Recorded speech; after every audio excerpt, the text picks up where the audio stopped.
The wagon lurched to a halt at the edge of Panamint, California, and Tabitha Lancaster felt her breath catch in her throat as she peered through the canvas opening at the dusty street, lined with weathered buildings and men with guns on their hips. It was late summer in 1878, and the mining town sprawled before her like something from a fever dream, all harsh sunlight and harder faces, and she knew with absolute certainty that she could not step down from this wagon.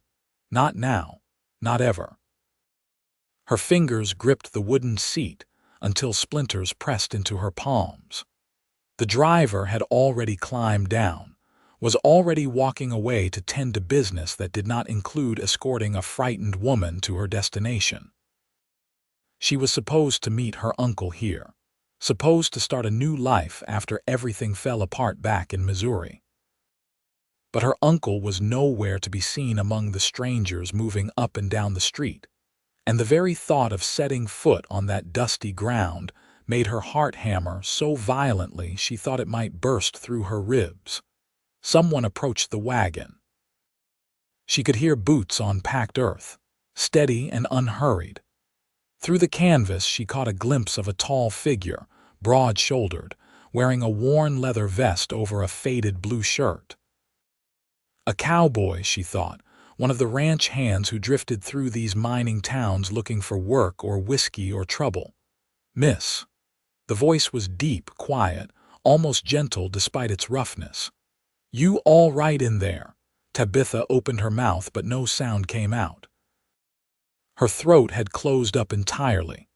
She pressed herself back against the opposite side of the wagon, her traveling dress rumpled and dusty from 3 weeks on the trail, her dark auburn hair coming loose from its pins. The man did not climb up, did not reach for her or demand anything. She heard him shift his weight, and when he spoke again, his voice carried that same patient quality. "Name is Xavier Garrett. I work at the Rockland Ranch just outside town. Saw you sitting here and thought you might need some help." "I am fine," she managed, though her voice came out as barely a whisper. "You sure about that?" There was no mockery in his tone, just genuine concern. "Been watching you for about 10 minutes now. Driver left you here alone. 10 minutes. Had it really been that long?" Time seemed to have stopped the moment the wagon wheels ceased turning. Tabitha forced herself to take a shaking breath. "I am waiting for someone.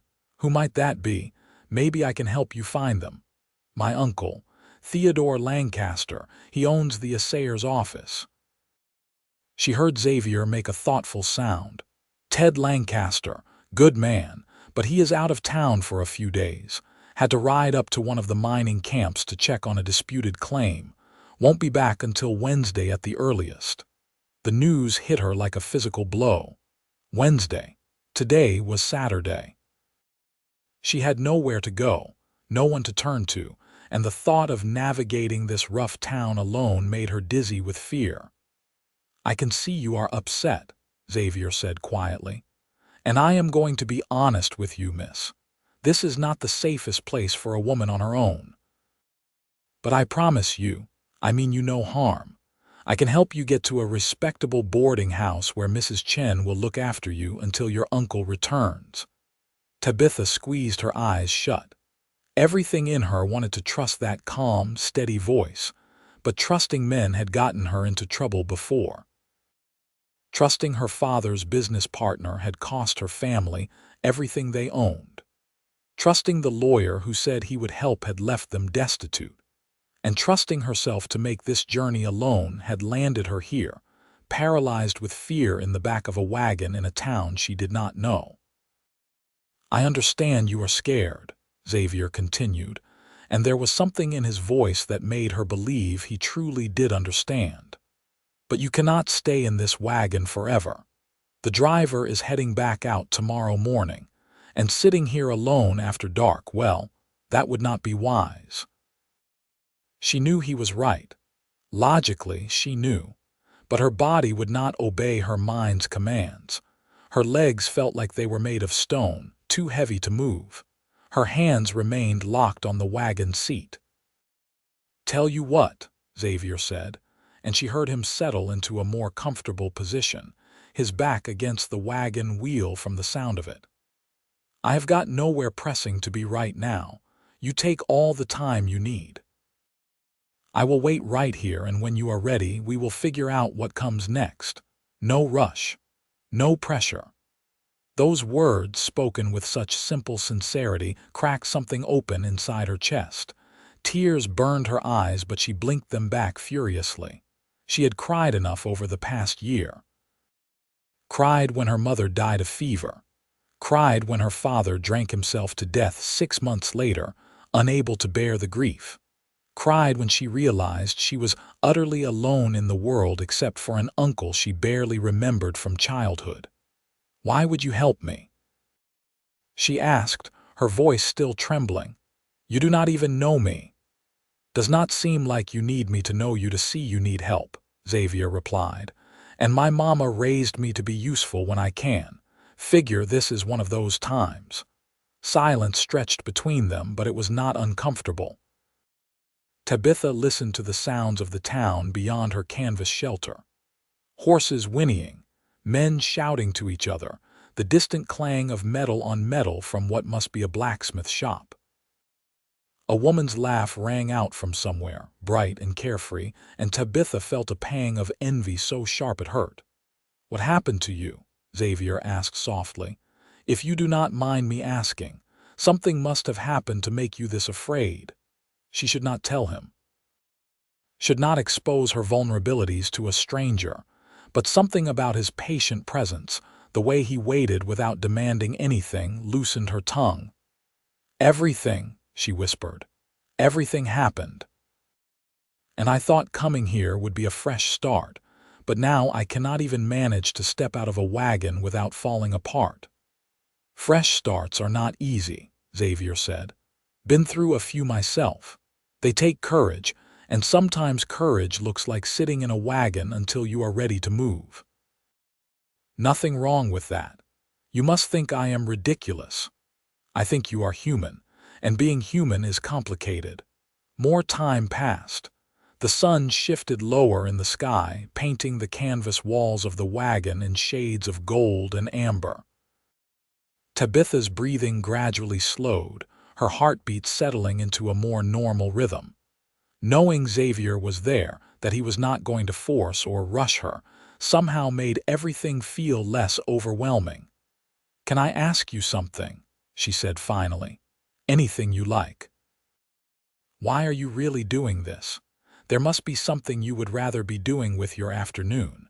She heard him chuckle, a low, rumbling sound that was surprisingly pleasant. "Honestly, I was supposed to meet some of the boys from the ranch for cards and whiskey. But this seems a lot more important. Those fools will drink whether I am there or not. You are giving up cards and whiskey for a stranger who will not leave a wagon. When you put it that way, sounds like I am making the right choice. Cards are boring and whiskey gives me a headache." Despite everything, Tabitha felt her lips twitch toward a smile. It faded quickly, but it had been there, and that felt like something. "What is it like?" she asked. "Living here, working on a ranch." "Hard," Xavier said without hesitation. "Honest work, but hard. Up before dawn, in the saddle most of the day.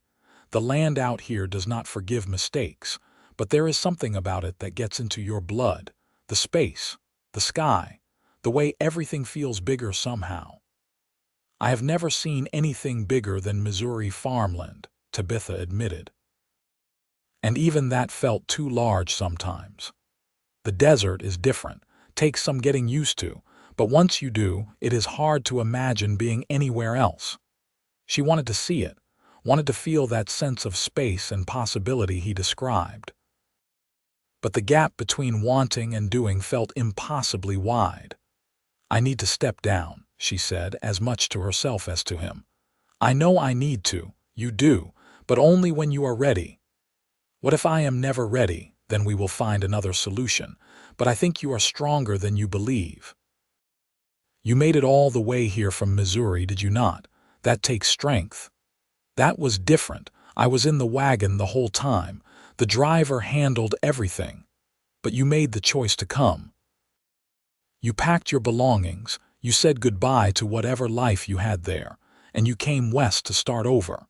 That was brave. Tabitha had not thought of it that way. It had felt like running away, like cowardice rather than courage, but maybe there was truth in what Xavier said.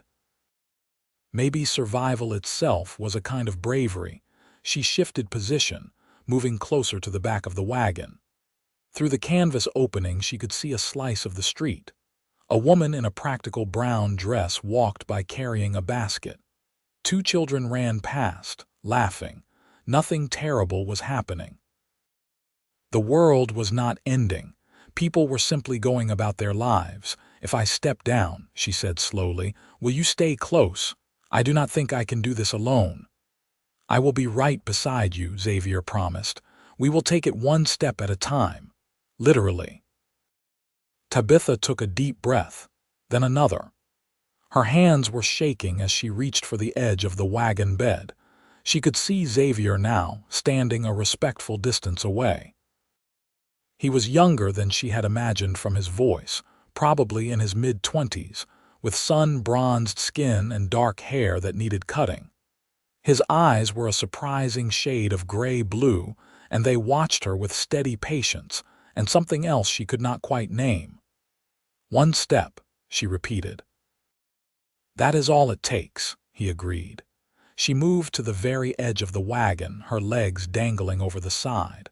The ground looked very far away, though she knew it was only a few feet. Xavier moved closer but did not reach for her, giving her space to do this on her own terms. "I am going to step down now," she announced, as if saying it out loud would make it happen. "I am right here." She closed her eyes, counted to 3, and pushed herself forward. Her feet hit the ground and her knees buckled immediately. Legs weak from sitting still for so long and from the weight of her fear.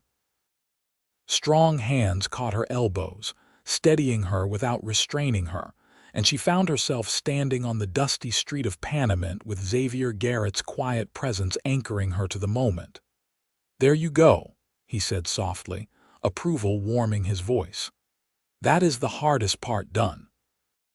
Tabitha opened her eyes and looked around. The world did not look quite as menacing from down here as it had from inside the wagon. The buildings were just buildings. The people were just people. And Xavier was just a man who had shown her unexpected kindness when she needed it most. "Thank you," she whispered, and meant it with every fiber of her being. "Nothing to thank me for. Now let us get you somewhere safe. Mrs. Chen runs the boarding house 2 streets over. She will take good care of you." He offered his arm, and after a moment's hesitation, Tabitha took it. His presence beside her made walking through the unfamiliar town bearable. She noticed how he positioned himself between her and the rougher-looking men they passed, how he nodded respectfully to the women and shopkeepers, clearly known and trusted in this community. The boarding house was a 2-story building painted white, with green shutters and a neat garden out front that seemed miraculous in this dusty landscape. A woman of perhaps 40 years emerged as they approached, her Chinese features composed in an expression of calm competence. "Xavier," she greeted him warmly. "Who is your friend?" "This is Miss Tabitha Lancaster. She is Ted Lancaster's niece. Came to town to stay with him, but he is up at the camps until Wednesday.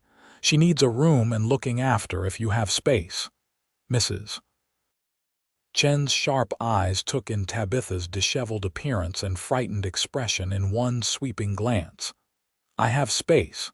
Come inside, dear. You look like you could use a hot meal and a good rest."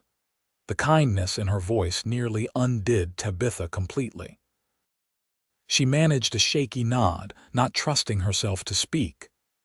"I will cover her room and board until her uncle returns," Xavier said, reaching for his pocket. "No," Tabitha found her voice horrified at the thought. "No, I cannot let you do that. You have already done so much." "Your uncle will settle up with me when he gets back," Xavier said easily. Consider it a loan between neighbors. But I am not your neighbor. I am nobody to you. His eyes met hers, serious and sincere. You are somebody who needed help. That is enough. Mrs. Chen watched this exchange with obvious interest, her gaze moving between them thoughtfully. Come inside, both of you. We can sort out the details over tea. The interior of the boarding house was cool and surprisingly elegant, with polished wood floors and simple but well-made furniture. Mrs. Chen led them to a small parlor and bustled off to prepare tea, leaving Tabitha and Xavier in a silence that felt different from their earlier conversation by the wagon. I do not know how to repay you, Tabitha said, perching nervously on the edge of a chair. For your patience, your kindness. Everything. Xavier settled into a chair across from her, his large frame somehow not overwhelming the delicate furniture. Do not worry about repaying anything. Just focus on getting settled. This town can be rough around the edges, but there are good people here. You will be all right. Will I see you again? The question escaped before she could stop it, and she felt heat rush to her cheeks. I mean to repay the loan when my uncle returns. Something flickered in Xavier's eyes, gone too quickly to identify. I come into town most Saturdays. Check in with the supply store, catch up on news. I will make sure to stop by and see how you are doing if that is all right with you. I would like that, Tabitha admitted softly. I would like that very much, Mrs. Chen returned with a tea tray, and they spent the next hour sorting out practical details. Xavier paid for a week's room and board, insisted on advancing enough money for anything Tabitha might need, and wrote down the directions to her uncle's office and home so she could find them when he returned. Through it all, he remained patient and thoughtful, never making her feel like a burden despite all the trouble she was causing. When it was time for him to leave, he stood and offered Tabitha his hand. She took it, feeling the calluses that spoke of hard work, the strength that had steadied her when she stepped from the wagon. You are going to be just fine, Miss Lancaster, he said with quiet conviction. I can tell. I hope you are right. I usually am, he said with a hint of amusement. At least, that is what I tell people. After he left, Tabitha stood at the window and watched him walk back toward the main street, his stride easy and confident. Mrs. Chen came to stand beside her, a knowing smile on her face. That is a good man, the older woman said. One of the best I have met in this town, and I have met plenty. He was very kind to me. Xavier has that way about him. Some people are just born with more patience and compassion than others. But I saw how he looked at you, dear. That was not just kindness. Tabitha felt her heart skip strangely. What do you mean? I mean, a woman gets to my age, she recognizes interest when she sees it.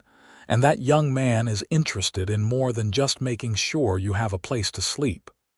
That is ridiculous.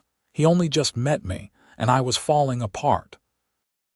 Hardly the kind of first impression that inspires romantic interest. Mrs. Chen patted her hand gently. Sometimes the most powerful connections happen in unexpected moments. Time will tell. Now, let me show you to your room and draw you a bath. You can wash away the dust of your journey and rest. The room was small but spotlessly clean, with a narrow bed covered in a colorful quilt, a washstand, and a window that looked out onto the garden. Tabitha sank onto the bed and finally allowed herself to feel the full weight of the day. She had been so afraid, so completely paralyzed. And then Xavier Garrett had appeared, and somehow made everything bearable. That night, lying in the unfamiliar bed listening to the unfamiliar sounds of a mining town settling into darkness, Tabitha thought about gray-blue eyes and a deep, patient voice saying, "Take all the time you need." She thought about the way his hands had steadied her without imprisoning her, the way he had given her space to find her own courage. She was not naive enough to think one act of kindness meant anything more than kindness. But Mrs. Chen's words lingered in her mind, planting seeds of possibility she was not quite ready to examine. The next day was Sunday, and Mrs. Chen invited Tabitha to accompany her to church. It was a small building at the edge of town, and the congregation was a diverse mix of miners, ranchers, shopkeepers, and their families. Tabitha felt eyes on her, the stranger in their midst, but most of the looks were curious rather than hostile. She did not see Xavier among the worshippers and felt an unexpected pang of disappointment. Over the next few days, Tabitha began to venture out more, always with Mrs. Chen or one of the other boarding house residents as company. She visited her uncle's office, which was locked up tight, and his small house, which stood empty waiting for his return. She walked the streets of Panamint and started to understand its rhythms and patterns. It was not as frightening as that first moment stepping from the wagon, but it was not easy either. Every loud noise made her jump. Every rough-looking man made her want to retreat. But each day was marginally better than the last, and she clung to that small progress. Saturday arrived with a sky so blue it hurt to look at. Tabitha woke early, her stomach fluttering with nervous energy. Xavier had said he came to town on Saturdays. Would he remember his promise to check on her? Did she want him to? She was not sure what she wanted, except that the thought of seeing him again made her feel less alone. She dressed carefully in her best remaining dress, a soft green cotton that brought out the copper highlights in her auburn hair. Mrs. Chen caught her primping in front of the small mirror and smiled but said nothing. Mid-morning brought the sound of horses in the street, and Tabitha found herself drawn to the front window. A group of riders had arrived from the direction of the ranches, cowboys in for their weekly town visit. And there among them was Xavier. He looked different on horseback, more in his element. He sat easy in the saddle, laughing at something one of his companions said. When he dismounted, Tabitha noticed again how tall he was, how his presence seemed to command attention without demanding it. "Going to stand at that window all day, or are you going to go say hello?" Mrs. Chen asked from behind her, amusement coloring her voice. "I cannot just go out there." "Why not? He came to town, you are here. Seems like fate is making things easy for you. What would I even say?" "How about hello? Men appreciate simplicity." Tabitha watched Xavier and his friends head toward the general store. She should wait. Let him come to the boarding house as he said he would. But her feet were already carrying her toward the door, and before she could talk herself out of it, she was stepping onto the street. The sun was fierce and bright, the air already hot with the promise of another scorching day. Tabitha walked slowly toward the general store, her heart beating faster with each step. Through the window she could see Xavier inside, talking with the storekeeper. She was still trying to gather her courage when the door opened and he emerged, arms full of supplies. He nearly walked right past her before doing a double take. "Miss Lancaster," he said, surprise and pleasure mixing in his expression. "Good morning." "Good morning, Mr. Garrett." He shifted the supplies in his arms, settling them more comfortably. "I was going to stop by the boarding house after I finished here. How are you doing? Settling in all right?" "Yes, thank you.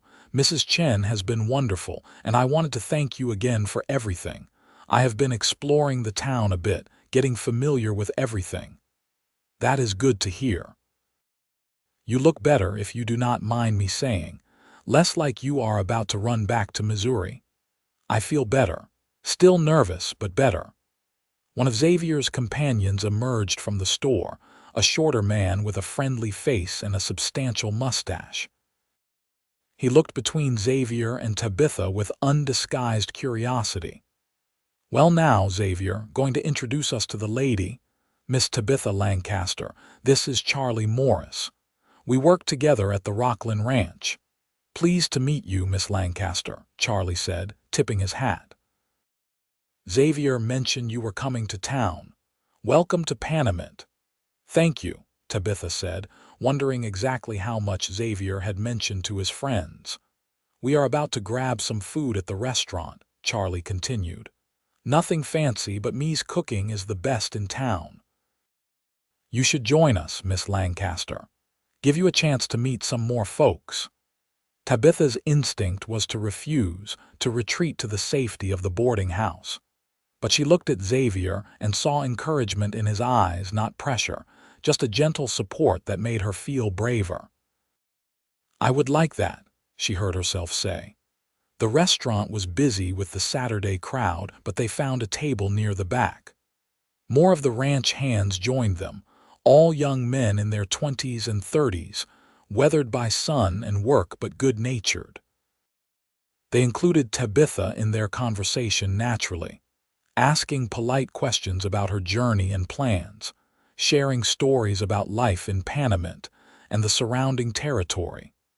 Xavier sat beside her, close enough that she could feel the warmth radiating from him in the hot room.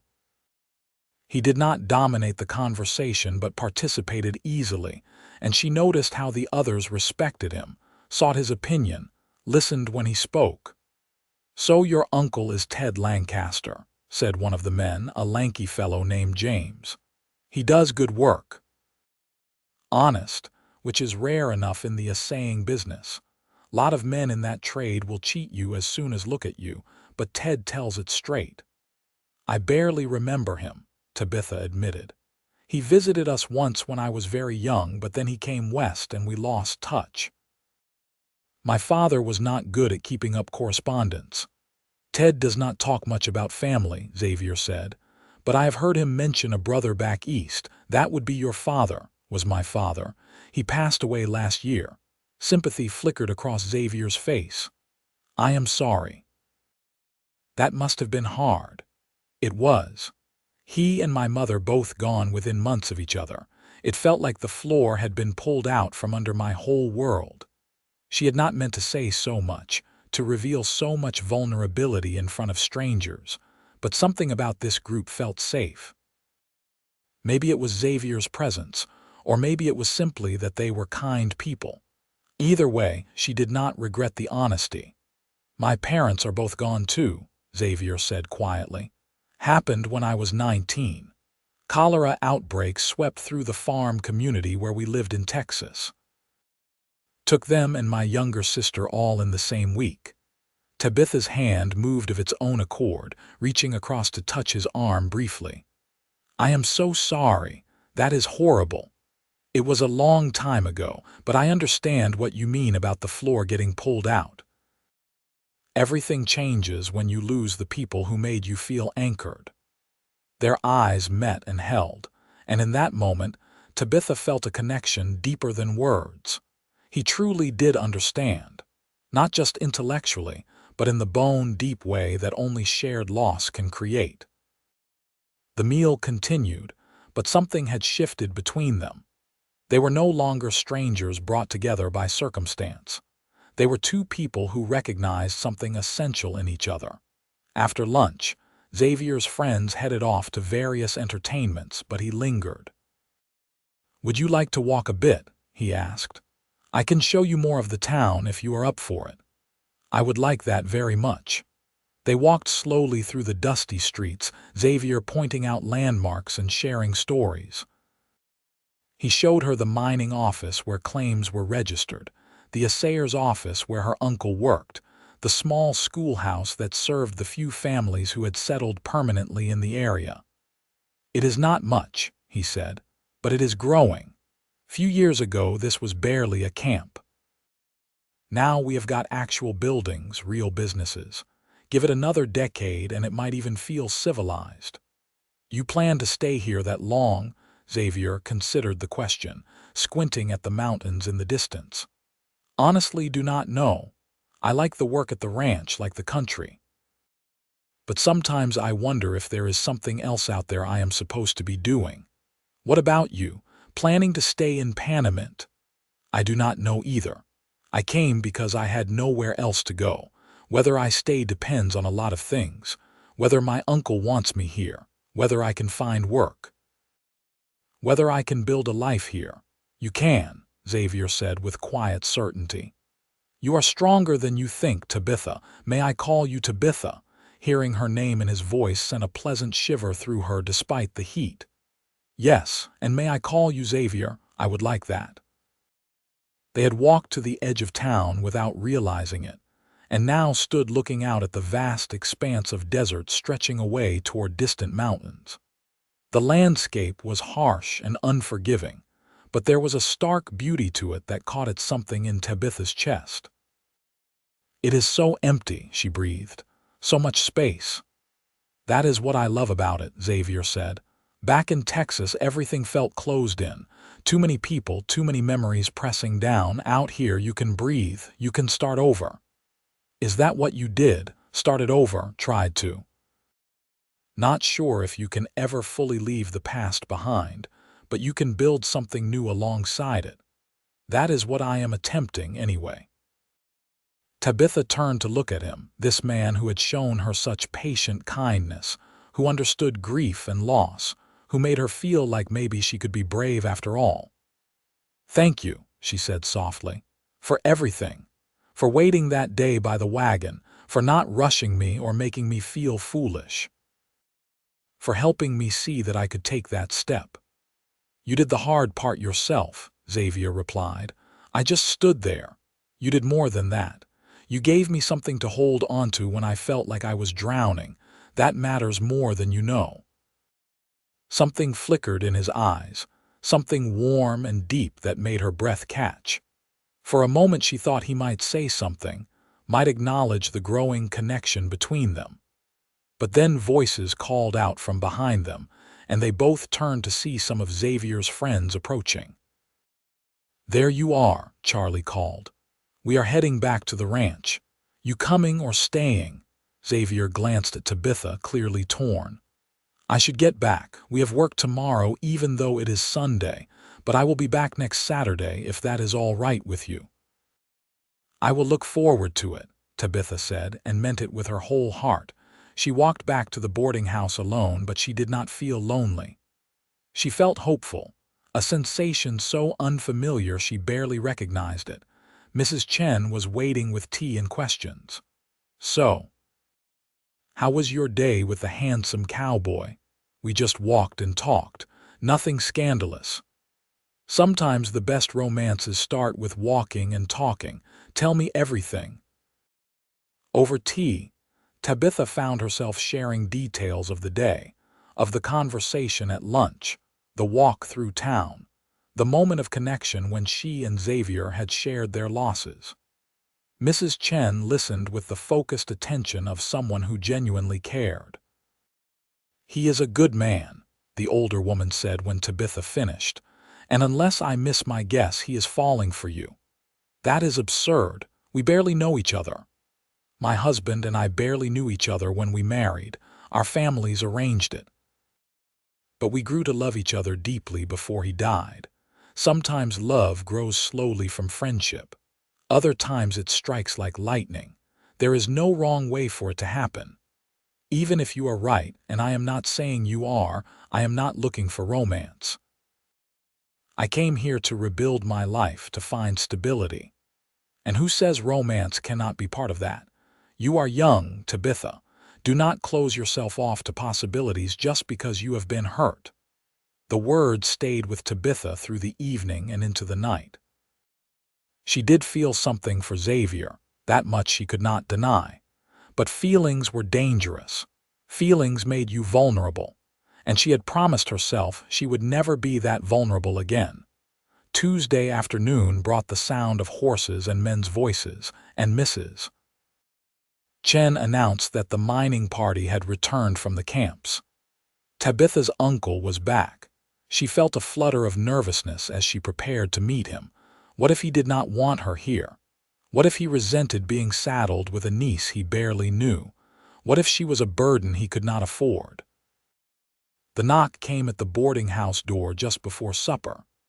Mrs. Chen answered it and returned with a man in his early 50s, tall and spare, with graying brown hair and eyes that were the same shade of hazel as Tabitha's own. "Uncle Theodore," she said, standing up from her chair. "Tabitha."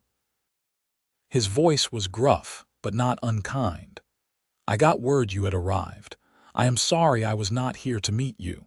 It could not be helped. Mrs. Chen has been taking very good care of me." Theodore Lancaster looked her over with an assessing gaze that reminded her sharply of her father. "You look like your mother," he said finally. "Same hair, same eyes. I am glad you made it here safely." They stood in awkward silence until Mrs. Chen tactfully excused herself. Theodore took a seat and gestured for Tabitha to do the same. "I was sorry to hear about your parents," he said. "Your father and we did not always see eye to eye, but he was my brother, and your mother was a fine woman. Thank you. I want you to know you are welcome here. I have a small house, nothing fancy, but there is room for you. I cannot offer you much in the way of comforts, but you will have a roof over your head and food on the table." Relief flooded through Tabitha so strongly she felt dizzy with it. "Thank you. I promise I will not be a burden. I can cook and clean, and I am good with figures. Maybe I can help you with the bookkeeping for your business. We will figure something out. For now, just get settled. Tomorrow you can move your things to the house and we will talk about arrangements." That evening, after her uncle left, Tabitha felt simultaneously relieved and anxious. She had a place to stay, family to turn to. But she also sensed that her uncle was not a warm man, that their relationship would be cordial but distant. Still, it was more than she had hoped for. The next day she moved her few belongings to her uncle's house, a modest structure on a quiet street. He showed her to a small bedroom that held a bed, a chest of drawers, and little else. It was clean and functional, and she tried to feel grateful rather than lonely. Her uncle worked long hours and spoke little when he was home. Tabitha fell into a routine of managing the household, cooking meals, keeping everything clean and organized. It was not the warm family life she had once known, but it was stable. Saturday arrived and she found herself watching the clock, wondering if Xavier would come. Her uncle had paid him back the money he had advanced, and she had been mortified to learn exactly how much Xavier had spent on her behalf. But he had waved off her uncle's thanks, saying simply that he was glad to help. She was helping Mrs. Chen in the boarding house garden, a chore she had volunteered for because she enjoyed the older woman's company, when Xavier rode into town with his usual Saturday group. "There is your young man," Mrs. Chen said with a knowing smile. "He is not my young man. Not yet." Xavier spotted them in the garden and changed direction, leading his horse over. "Good morning, ladies. Tabitha, I heard you got settled with your uncle. How is that working out?" "Well enough. He is very kind to take me in. Ted is a good man, quiet but good." Xavier's eyes searched her face as if looking for something. "Are you happy there?" The question surprised her with its directness. "I am grateful." That is not the same as happy. Before she could respond, Mrs. Chen made her excuses and disappeared back into the house, leaving them alone in the garden. "My uncle is not a warm person," Tabitha admitted, "but he has given me a home and I am thankful for that. It is more than I had any right to expect." "You have a right to expect more than just a roof over your head," Xavier said gently. "You deserve to be somewhere you feel wanted, not just tolerated. Wanting and deserving are two different things. I am learning to be content with what I have." Xavier stepped closer, and she caught the scent of leather and sun-warmed skin. "You should not have to settle for contentment when you could have more." "What more is there?" she asked, her heart beating faster. He looked like he wanted to say something, but then voices called his name and the moment broke. Charlie and the others were waiting for him. "Have dinner with us again," Xavier said quickly. "At Me's restaurant, please." I know your uncle probably expects you home, but surely you can spare an hour or two. She should say no, should not encourage whatever this was growing between them, but she found herself nodding, unable to resist the hope in his eyes. Lunch at Me's became a Saturday ritual over the following weeks. Tabitha would finish her morning chores, then meet Xavier and his friends at the restaurant. They would eat and talk and laugh, and for those few hours she felt like a person rather than just a burden or responsibility. Xavier always sat beside her, and as the weeks passed they grew more comfortable with each other. Their conversations deepened, moving beyond surface pleasantries to real exchanges about hopes and fears and dreams. She learned that he had drifted for years after his family died, working ranches across Texas and New Mexico before landing in California. He learned about her love of reading, her skill with numbers, her secret wish to run a business of her own someday. Why is that secret? He asked one Saturday in early October as they walked along the outskirts of town after lunch. Because it is ridiculous for a woman to think she could run a business. Women manage households, they do not run enterprises. Why not? Mrs. Chen runs the boarding house. Me runs the restaurant. There is a woman up in one of the mining camps who runs the whole operation, or so I have heard. That is different. They are widows who inherited businesses. I am talking about starting something from nothing. Still do not see why a woman could not do that. You have got a head for figures, you are organized, you are responsible. Those are the qualities that matter, not whether you are male or female. His faith in her touched something deep inside. Most men would not think that way. Then most men are fools. He said it so matter-of-factly that she laughed. They had been spending their Saturdays together for nearly 2 months when everything changed. It was late October, the air finally cooling from the brutal summer heat. Xavier had brought her a book he thought she would enjoy, a collection of poetry by Walt Whitman that he had ordered specially from San Francisco. I remembered you said you loved poetry, he explained as he handed it to her. And this seemed like something you would appreciate. Tabitha held the book like it was made of gold, overwhelmed that he had thought of her, had gone to such effort. Xavier, this is too much. I cannot accept something so expensive. Why not? I wanted to give it to you, do not overthink it. But she could not help overthinking it. A gift like this meant something.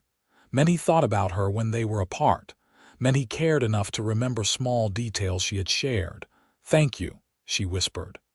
This is one of the kindest things anyone has ever done for me. They were standing at the edge of town again, had fallen into the habit of walking here to talk away from curious eyes and ears. The sun was beginning its descent, painting the sky in shades of orange and pink. Tabitha, Xavier said, and something in his tone made her look up at him. I need to tell you something. Her heart began to race. What is it? These past 2 months, getting to know you, spending time with you, it has been the best part of my life. I wake up on Saturdays excited just because I know I am going to see you. And during the week, when I am working, I find myself thinking about things I want to tell you, things I want to share with you. Xavier. She did not know what to say, did not know if she was ready to hear what she thought he was about to say. I am falling in love with you, he said simply, directly, his gray-blue eyes holding hers. Maybe I started falling that first day by the wagon. Maybe it happened gradually over all these weeks. I do not know when exactly, but I know it is true. I love you, Tabitha Lancaster. And I needed you to know that. The world seemed to stop. Every fear, every defense she had built up screamed at her to run, to protect herself, to not let herself be vulnerable. But her heart, her foolish, hopeful heart, was singing. I do not know what to say, she managed. You do not have to say anything. I am not asking for anything from you. I just needed to be honest about how I feel. But what if I cannot give you what you want? What if I am too broken, Too scared. Xavier reached out slowly, giving her time to pull away, and took her hand. His palm was warm and calloused against hers. You are not broken. You are healing. There is a difference, and I am not asking you to be anything other than who you are. Tears pricked her eyes. You do not understand. When my parents died, when I lost everything, I promised myself I would never depend on anyone again. Never let myself need someone so much that losing them would destroy me. That is not living, Tabitha. That is just existing, and you deserve so much more than that. Do I? The tears spilled over now, running hot down her cheeks. Because most days I do not feel like I deserve anything. I feel like I am just taking up space, being a burden to my uncle, accepting kindness from people like you and Mrs. Chen that I have no way to repay. Xavier's other hand came up to cup her cheek, his thumb gently wiping away her tears. You are not a burden, you are a gift, and the fact that you cannot see that breaks my heart. She closed her eyes, leaning into his touch despite every instinct telling her not to. I am afraid, she whispered. I am so afraid of losing someone else I love. I know. But Tabitha, look at me. She opened her eyes. I cannot promise I will never leave you. None of us can make that promise because we do not control everything that happens. But I can promise that for as long as I am here, I will care for you. I will stand beside you. I will be patient with your fears, and I will never rush you into anything you are not ready for. It was too much. His words, his touch, the depth of feeling in his eyes.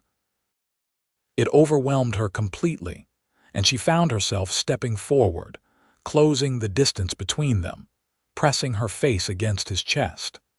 His arms came around her immediately, holding her safe and secure while she cried out months of fear and grief and loneliness. I think I love you too, she said into his shirt, and that terrifies me. She felt him press a kiss to the top of her head, tender and reverent. We will figure it out together. No rush, no pressure, just one step at a time. They stood like that as the sun set and the first stars appeared, holding each other in the cooling desert air. Eventually they walked back to town, hands clasped, not talking much but not needing to. At her uncle's house, Xavier walked her to the door. Can I see you before next Saturday? Maybe come by one evening during the week. I would like that. My uncle is usually at his office late. Come by for supper tomorrow if you can. I will be here. That night, lying in bed, Tabitha felt something she had not felt in over a year. She felt happy. Genuinely, honestly happy. And while the fear was still there, lurking beneath the surface, it felt less overwhelming than before. Xavier came to supper the next evening as promised, and several evenings that week. Her uncle raised an eyebrow at the frequent visits but said nothing. Xavier always behaved with perfect propriety, never overstepping, never pushing for more than she was ready to give. But over the following weeks and months, their relationship deepened naturally. They talked about everything, shared their pasts and their hopes for the future. He told her about the ranch where he worked, about his dreams of someday having his own place. She told him about her idea to start a bookkeeping business, to use her skills with numbers to help the miners and merchants who struggled with accounts. You should do it, Xavier encouraged. This town needs someone like that. Most of the men here can barely write their own names, let alone keep proper books. But how would I start? I have no money for office space, no way to advertise. Start small. Your uncle has space in his assayer's office. Bet he would let you use a corner if you asked.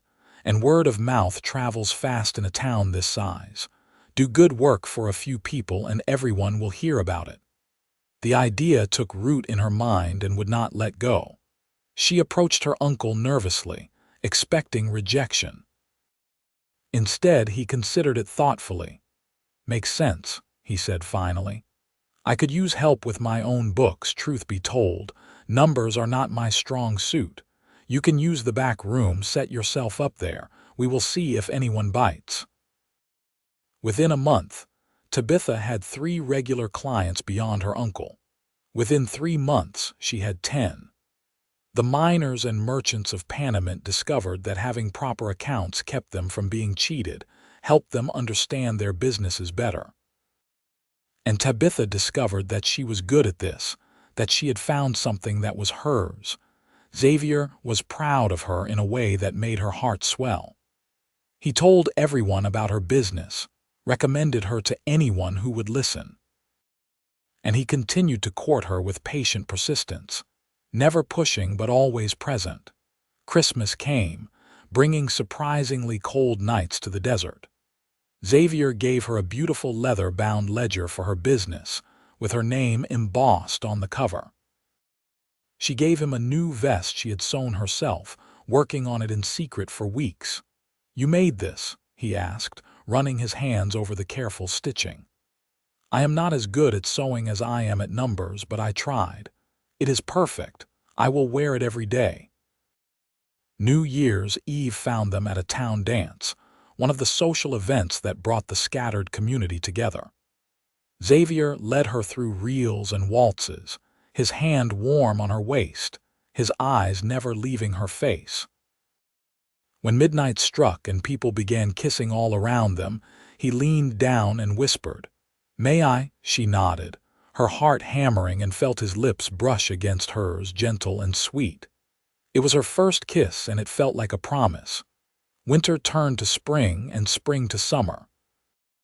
A year had passed since that day she sat paralyzed in the wagon, and Tabitha barely recognized the woman she had become. She had her own business that was thriving. She had friends in the community. She had a home that felt less lonely now. And she had Xavier, steady and patient and deeply in love with her. One Saturday in July 1879, he asked her to ride out to the ranch with him. She had never been there, and she was curious to see where he spent his days. They borrowed a horse for her from the livery and rode out together in the early morning cool. The Rockland Ranch sprawled across a valley between rocky hills, with cattle grazing in the grasslands and horses in the corrals. The ranch house itself was a long, low building with a wide porch. Xavier showed her around, introducing her to the other hands, showing her the horses he worked with, clearly proud of his domain. "It is beautiful," she said honestly. "I can see why you love it here. Want to see something even better." He led her up into the hills behind the ranch, following a narrow trail. At the top, they dismounted and walked to an overlook that provided a view of the entire valley spread out below, with the town of Panamint visible in the distance.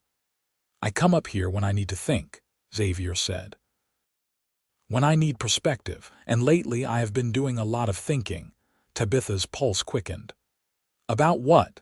He took both her hands in his expression serious and tender all at once. "About you, about us, about what I want for the future."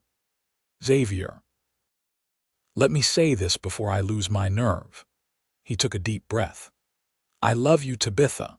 I have loved you for over a year now. You are the strongest, smartest, kindest woman I have ever known. You make me want to be a better man. You make me believe in possibilities I had given up on." He released one of her hands to reach into his pocket, pulling out a small ring. It was simple, just a gold band with a small stone, but it gleamed in the sunlight. "This was my mother's," he said quietly. "The only thing I have left of her, and I want you to have it. Tabitha Lancaster, will you marry me?" Time seemed to slow.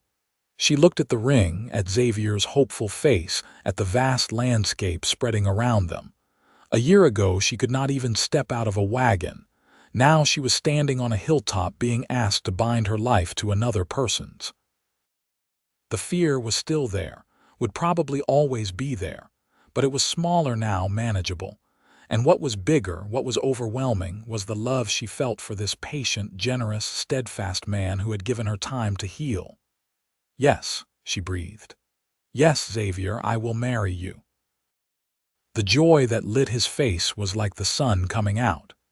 He slipped the ring onto her finger and it fit perfectly. Then he pulled her into his arms and kissed her properly, deeply, with all the love he had been holding back. When they finally broke apart, both breathless and grinning like fools, he rested his forehead against hers. "I promise I will spend every day trying to make you happy." "You already do," she said softly. "You already do." They married in September when the worst of the summer heat had passed. It was a small ceremony in the same church where Tabitha had first attended service. Mrs. Chen cried happy tears. Her uncle gave her away with gruff approval. Charlie served as Xavier's best man, teasing him mercilessly but with obvious affection. Tabitha wore a simple cream-colored dress that Mrs. Chen had helped her make, with wildflowers in her hair. Xavier wore his new vest and a shirt so white it practically glowed. When they spoke their vows, his voice was steady and sure, and hers only trembled slightly. The kiss that sealed their marriage was sweet and full of promise. As they walked back down the aisle as husband and wife, Tabitha felt tears on her cheeks, but they were happy tears.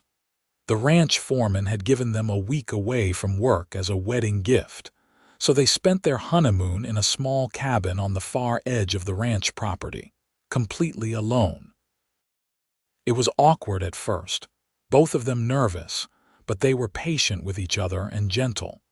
And by the end of the week, they had settled into an intimacy that felt natural and right. "I cannot believe you are my wife," Xavier said on their last evening, holding her close as they watched the sunset from the cabin porch. "I cannot believe I am anyone's wife. A year and a half ago I could barely leave a wagon.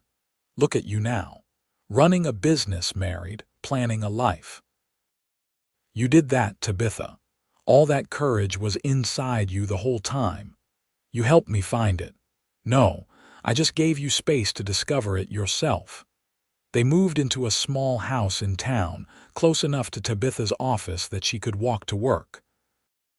Xavier continued at the ranch, riding in before dawn and returning in the evenings.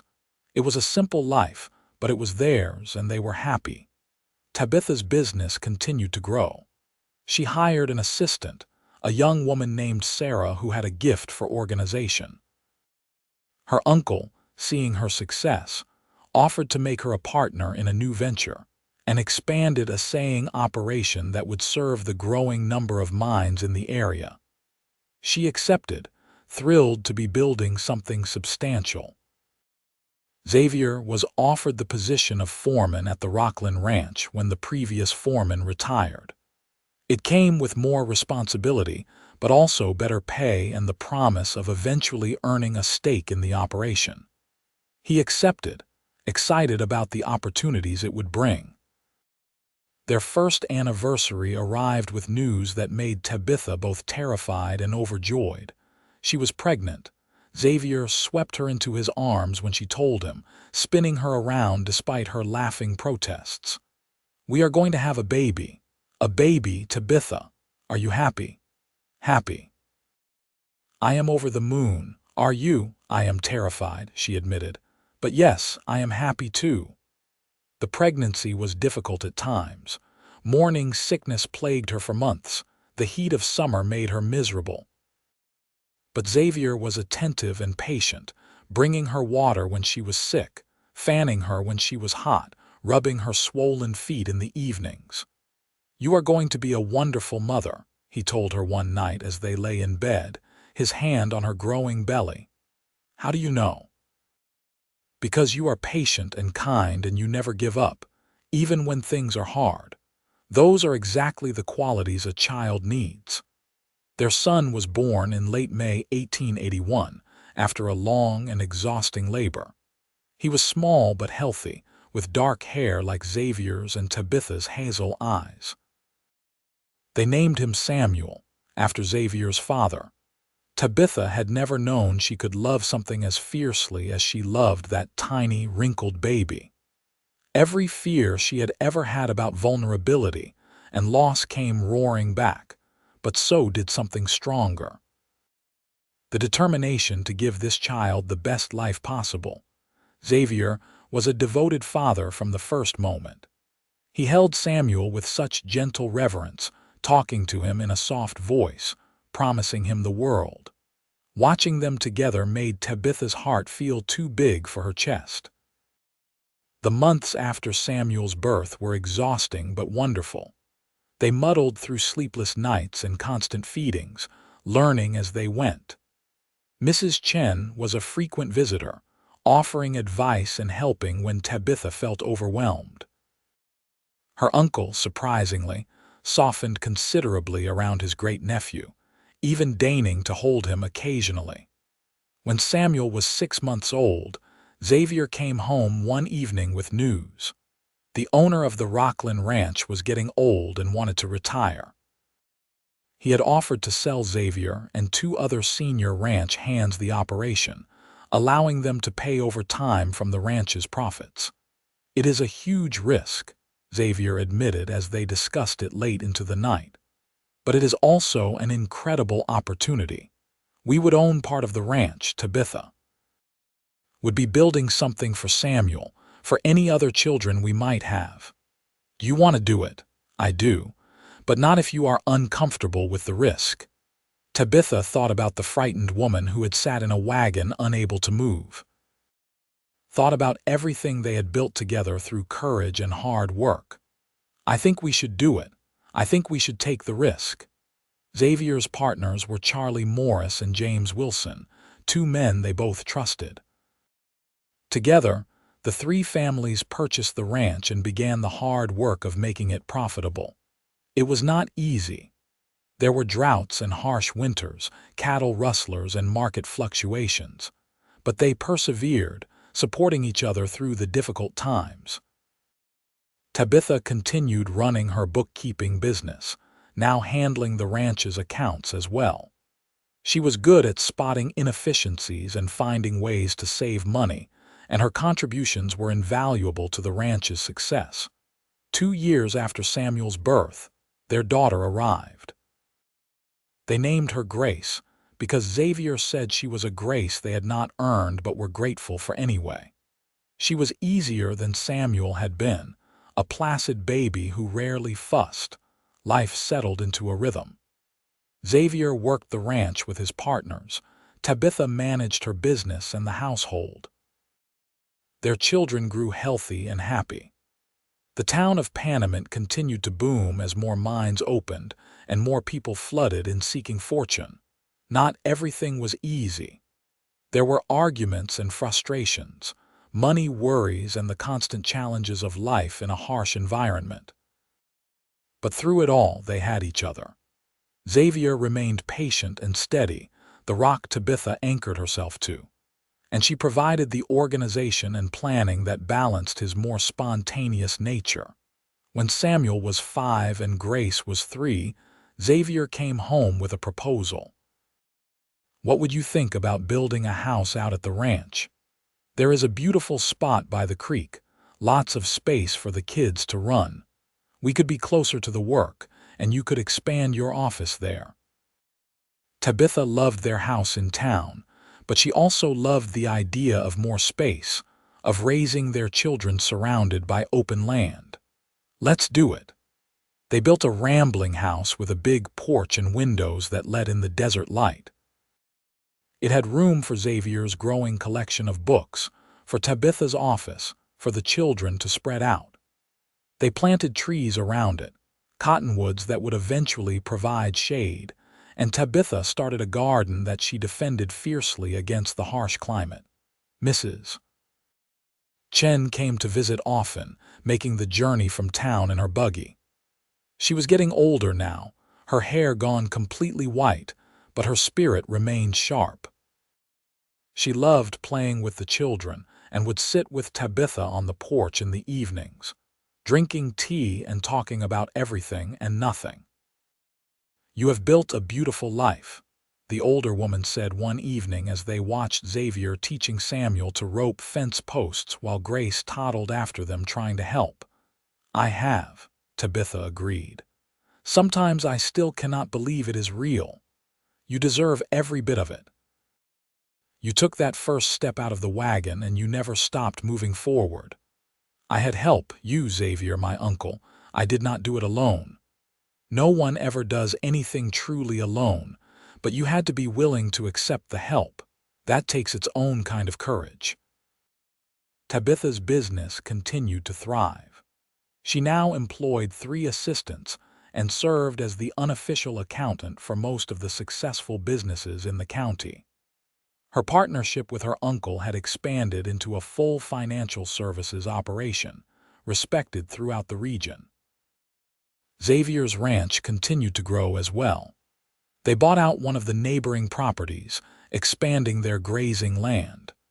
They invested in better breeding stock and built a reputation for quality cattle. It was hard work, but it was prosperous work. Their 3rd child, another son they named Thomas, arrived when Samuel was 7. He was a surprise, as they had thought they were done having children, but a welcome one. He was the most adventurous of their children, always getting into trouble, always pushing boundaries.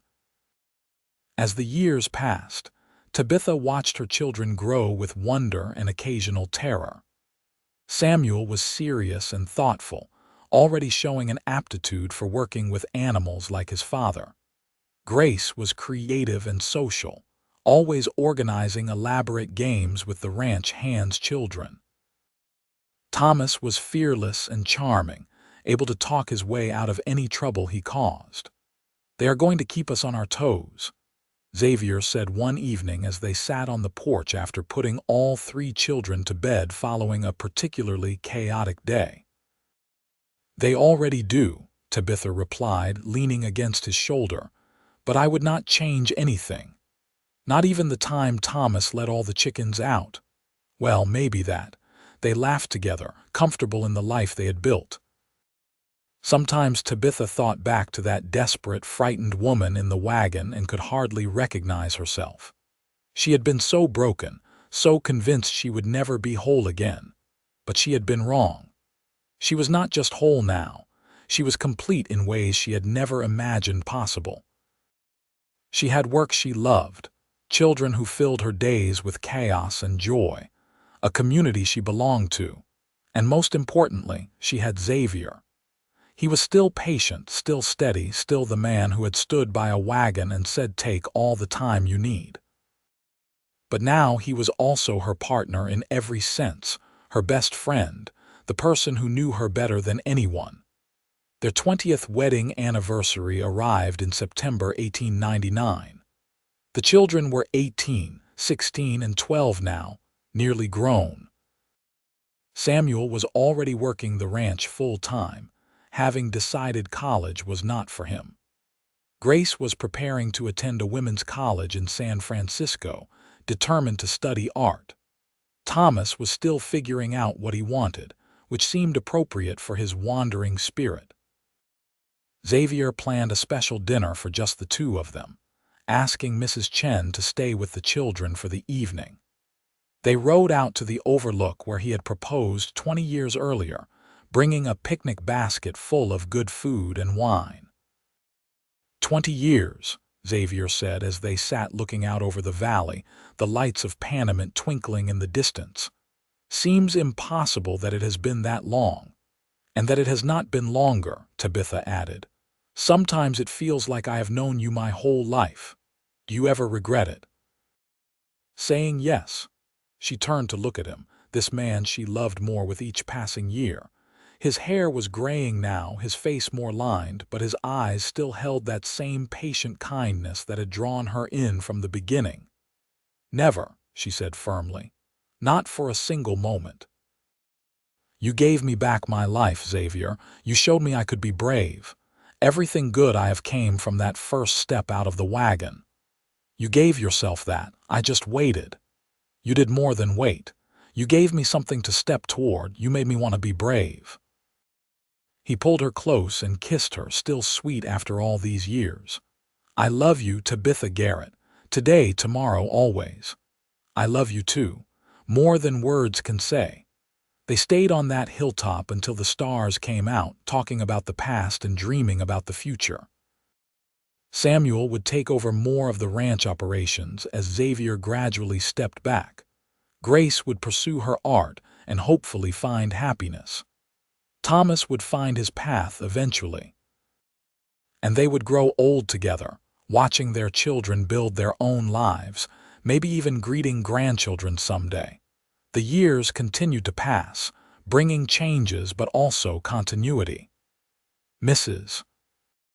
Chen passed away peacefully in her sleep at the age of 78, and Tabitha mourned the loss of the woman who had been like a mother to her. Her uncle followed a few years later, leaving her his portion of their business, making her the sole owner. Samuel married a rancher's daughter from the next county over, a capable woman named Elizabeth who fit seamlessly into their family. They built a house on the ranch property and soon presented Xavier and Tabitha with their first grandchild, a boy they named Xander after his grandfather. Grace found success as an artist in San Francisco, her paintings gaining recognition and selling well. She married a fellow artist, a kind man named Robert, and they split their time between the city and visits home. Thomas, true to his wandering nature, spent several years exploring the West before finally settling in Colorado, where he opened a mercantile business. He married late, at 32, to a widow with 2 children and wrote long, entertaining letters about his adventures in fatherhood. Through it all, Xavier and Tabitha remained the center of their growing family, the foundation everyone else built upon. They were the place people came home to, the source of wisdom and support and unconditional love. On their 30th anniversary, surrounded by children and grandchildren, Xavier stood up to make a toast. His hair was white now, his movements a bit slower, but his voice was still strong. 30 years ago, I met a frightened woman in a wagon who thought she could not take another step forward. And I had no idea that waiting patiently for her would become the best decision of my life. Tabitha, you have given me everything. A home, a family, a purpose. You made me better than I ever thought I could be. Here is to 30 more years together and to many more after that. Tabitha rose to stand beside him, her own hair now streaked with silver, her face lined with laugh lines and the marks of a life well lived. Xavier showed me that courage is not the absence of fear, but the willingness to move forward despite it. He taught me that love is patient, that healing takes time, and that sometimes the best thing you can do for someone is simply be there. I am grateful every single day that he chose to wait by that wagon, to 30 more years, and to the life we built together. Everyone raised their glasses, cheering and laughing. Samuel's children ran around causing cheerful chaos. Grace's husband played piano while people sang. Thomas entertained everyone with stories from his store. It was loud and messy and absolutely perfect. Later that night, alone in their bedroom, Xavier held Tabitha close. Do you remember that first day, when you could not leave the wagon? Of course. I remember thinking I would never be able to move, that I was broken beyond repair. I remember thinking you were the bravest person I had ever met, even sitting there terrified, because you had made it that far, you had not given up. I wanted to. I wanted to give up so many times. But you did not. You took that first step and then another, and another. Until here we are, 30 years later, with this beautiful life we built. Tabitha kissed him softly. We built it together. That is the important part. Together. They fell asleep like that, wrapped in each other's arms, grateful for every moment that had led them to this place. The years continued their steady march. Xavier eventually retired from active ranch work, though he still rode out most days to check on things and offer advice. Tabitha finally sold her bookkeeping business to her assistants, deciding she had earned the right to slow down. They spent their days working in the garden, playing with grandchildren, reading on the porch, taking long rides through the desert they both loved. Life was quieter now, gentler, but no less meaningful. On a golden afternoon in October 1915, 36 years after their wedding, they sat on that same porch watching the sun paint the sky in brilliant colors. 5 grandchildren were visiting, their voices ringing through the house, and the sounds of dinner preparation drifted from the kitchen where Samuel's wife was cooking. "It is a good life," Xavier said, his hand finding Tabitha's. "The best life," she agreed. "Any regrets?" She thought about it, really considered the question. Thought about all the hard times, the losses, the struggles. But she also thought about the joy, the love, the sense of belonging she had found here in this harsh desert land. "Not a single one," she said finally. "Everything that happened, even the painful parts, led me here. Led me to you. Led me to this family, this home, this life. I would not change any of it. Good, because I would not either." They sat in comfortable silence as the sun set and the stars began to emerge. Inside, someone started playing the piano and children's laughter rang out. The sound of family, of home, of love that had grown from a single act of patient kindness 37 years earlier.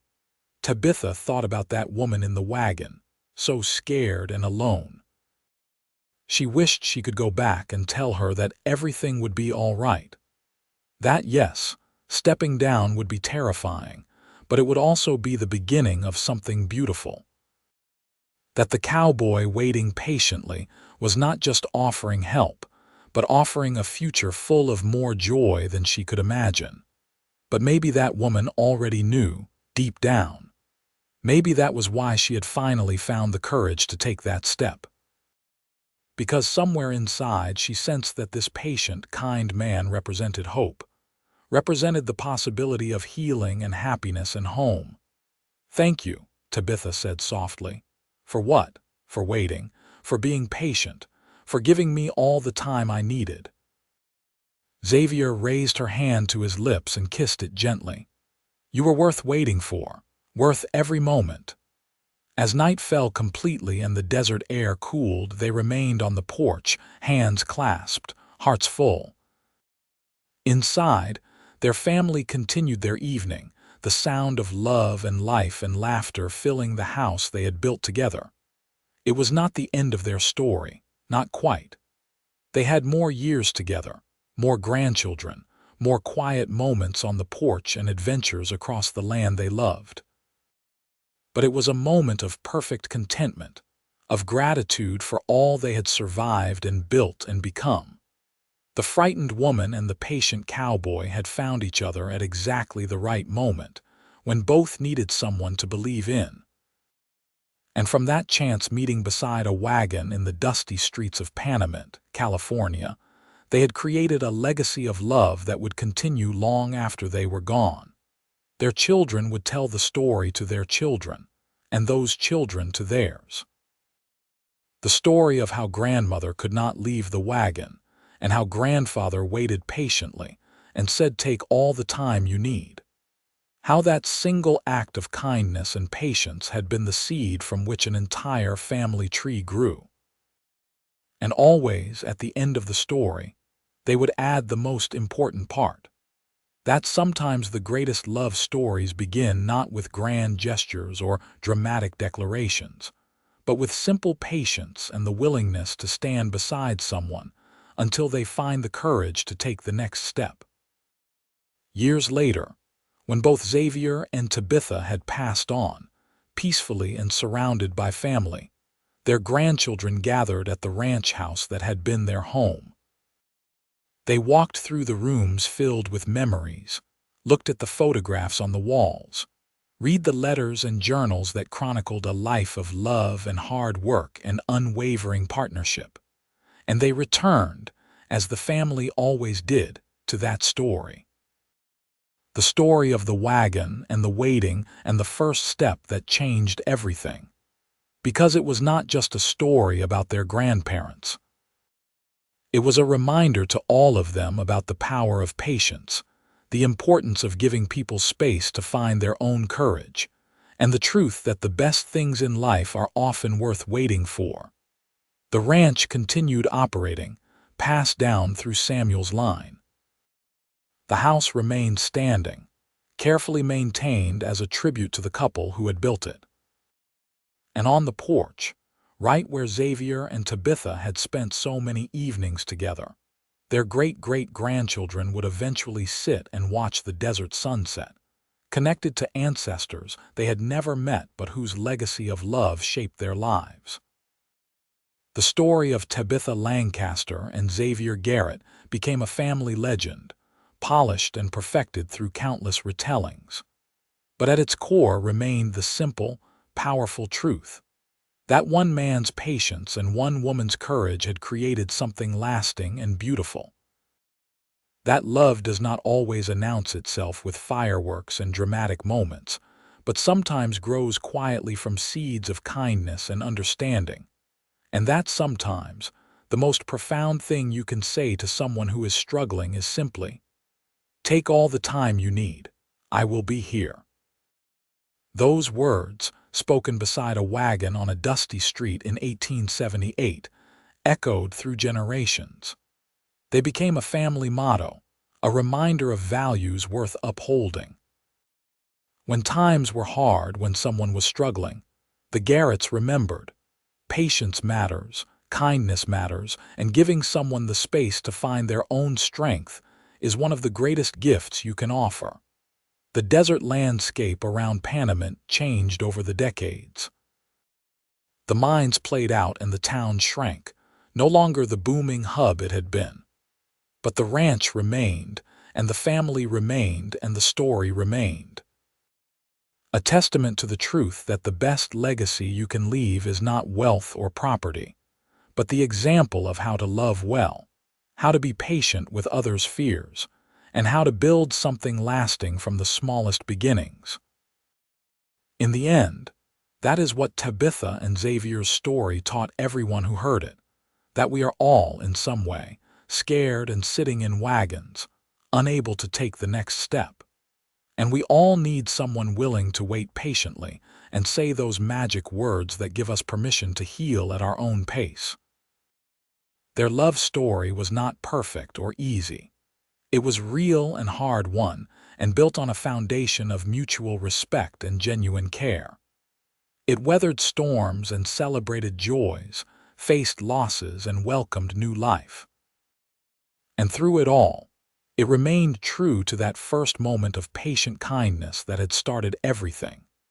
As the last light faded from the desert sky and stars began to emerge in their countless millions, the land that Tabitha and Xavier had loved so fiercely settled into its nightly quiet. The wind whispered through the cottonwoods they had planted, rustled the grass where their cattle grazed, cooled the walls of the house where they had raised their family. And if you listened carefully, if you let yourself be still and open, you could almost hear it, the echo of a deep voice saying, "Take all the time you need," and the sound of footsteps as a frightened woman found the courage to step forward into love. That courage, that patience, that love had built an empire not of wealth or power, but of family and connection and lives well lived. It had transformed a barren desert landscape into a home, changed fear into strength, and proved that sometimes the best stories are the ones that start with someone simply choosing to wait. And that is how it began, and how it endured, and how it would be remembered. The story of the woman too scared to leave the wagon, and the cowboy who waited patiently and said, "Take all the time you need," and the beautiful life they built together from that single moment of grace.